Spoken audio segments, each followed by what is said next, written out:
A stuffed white feline, a flickering candle in a Gothic window, and a cargo of illicit brandy. Don't go anywhere because you're going to want to hear the end of this and share it with your friends. The River Orwell is one of the most beautiful stretches of water in East Anglia, but beneath its tranquil surface lies a history of illicit trade and clever deception. If you head towards the village of Woolverstone just downstream from Ipswich, you'll find an unusual building known as the Cat House. It sits right on the water's edge within the Woolverstone estate, and its distinctive Gothic architecture has caught the eye of sailors for generations.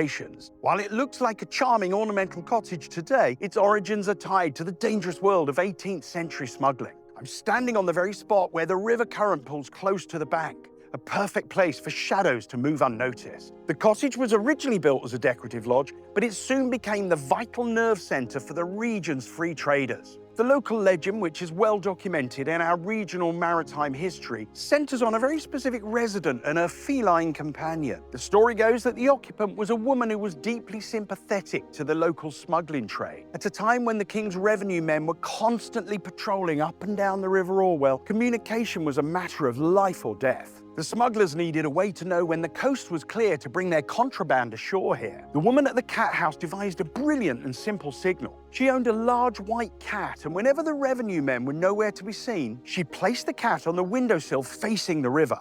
As the smuggling luggers crept up the Orwell under the cover of darkness or mist, the sailors would scan the shoreline. Seeing the shape of the white cat meant that it was safe to land their tea, brandy, and lace. If the cat was missing from the window, the smugglers knew that the authorities were patrolling nearby and they'd stay out in the channel. Tragically, the cat eventually died, but the smugglers couldn't afford to lose their most reliable signal. It's said that the woman had the cat stuffed so that the silent watch could continue indefinitely. Whether it was the original pet or a taxidermy replacement, the cat in the window became a staple of Orwell folklore. You can still see the house from the river or the public footpath, standing as a quiet monument to the days when the Orwell was a highway for secrets. It's a reminder that in Suffolk, even the most innocent-looking cottage often has a story behind its curtains. Our ancestors were as resourceful as they were daring when it came to outsmarting the law, and they used every tool at their disposal, even a faithful white cat, to keep their trade alive. I shoot these videos for you to help spread the awareness of my holiday business, Woodfarm Barns,